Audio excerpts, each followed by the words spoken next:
بسم اللہ الرحمن الرحیم۔ السلام علیکم۔ گول انفو فار یو چینل پہ ایک دفعہ پھر خوش آمدید۔ آج ایک نئی لرننگ، ایک نئی سائیکولوجیکل اور اخلاقی سکھا یا مہارت کے ساتھ حاضر ہیں۔ ایک واقعے کے ساتھ اس کو تعبیر کریں گے۔ قانون کی کلاس میں استاد نے ایک طالب علم کو کھڑا کر کے اس کا نام پوچھا اور بغیر کسی وجہ کے اسے کلاس سے نکل جانے کا کہہ دیا۔ طالب علم نے وجہ جاننے اور اپنے دفاع میں کئی دلیل دینے کی کوشش کی، مگر استاد نے ایک بھی نہ سنی اور اپنے فیصلے پر مصر رہا۔ طالب علم شکستہ دلی سے اور غمزدہ باہر تو نکل گیا، مگر اپنے ساتھ ہونے والی زیادتی کو ظلم جیسا سمجھ رہا تھا۔ حیرت باقی طلبہ پر تھی جو سر جھکائے اور خاموش بیٹھے تھے۔ لیکچر دینے کا آغاز کرتے ہوئے استاد نے طلبہ سے پوچھا، قانون کیوں وضع کیے جاتے ہیں؟ ایک طالب علم نے کھڑے ہو کر کہا، لوگوں کے رویوں پر قابو رکھنے کے لیے۔ دوسرے طالب علم نے کہا، معاشرے پر لاگو کرنے کے لیے۔ تیسرے نے کہا، تاکہ کوئی طاقتور کمزور پر زیادتی نہ کر سکے۔ استاد نے کئی ایک جوابات سننے کے بعد کہا، یہ سب جوابات ٹھیک تو ہیں مگر کافی نہیں ہیں۔ ایک طالب علم نے کھڑے ہو کر کہا، تاکہ عدل و انصاف قائم کیا جا سکے۔ استاد نے کہا، جی بالکل یہی جواب ہے جو میں سننا چاہتا تھا، تاکہ عدل کو غالب کیا جا سکے۔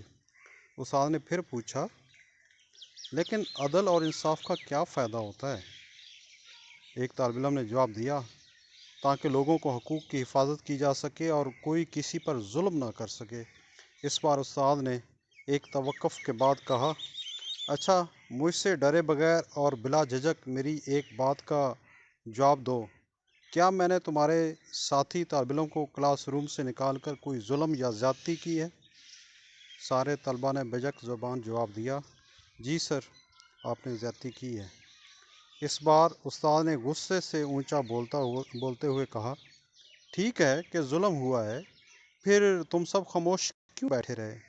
کیا فائدہ ایسے قوانین کا جن کے نفاذ کے لیے کسی کے اندر ہمت اور جرأت ہی نہ ہو؟ جب تمہارے ساتھی طالب علم کے ساتھ زیادتی ہو رہی تھی اور تم اس پر خاموش بیٹھے تھے، اس کا بس ایک ہی مطلب تھا کہ تم اپنی انسانیت کھوئے بیٹھے تھے۔ اور یاد رکھو کہ جب انسانیت گرتی ہے تو اس کا کوئی بھی نعمت بدل نہیں ہوا کرتا۔ اس کے ساتھ ہی استاد نے کمرے سے باہر کھڑے ہوئے طالب علم کو واپس اندر بلا لیا، سب کے سامنے اس سے اپنی زیادتی کی معافی مانگی اور باقی طلبہ کی طرف اپنا رخ کرتے ہوئے کہا، یہی تمہارا آج کا سبق ہے، اور جاؤ جا کر معاشرے میں ایسی ناانصافیاں تلاش کرو اور ان کی اصلاح کے لیے قانون نافذ کرنے کے طریقے سوچو۔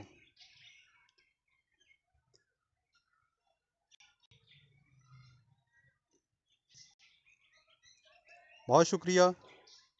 آج کی اس نفسیاتی اور اخلاقی کہانی کا مقصد اپنے اندر چھپی ہوئی برائیوں کو سامنے لانا، نفسیاتی خامیوں پہ قابو پانا اور معاشرے کی مثبت ترقی و ترویج، چاہے وہ عدل و انصاف کے ذریعے ہو، چاہے ذاتی اخلاق سے بہتر کرنے کے ہو۔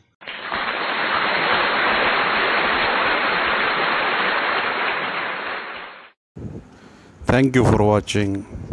Kindly like, share, comment and subscribe Gul Info for You, specifically psychology tuitions, online, offline, A-levels, FA, BA, BSc, BS, MSc, CSS, PMS and recruitment tests, and the preparation of interviews of all PPSC and FPSC. Don't forget to watch and subscribe Gul Info for You, a psychology content channel helping Pakistani youth to successful everywhere.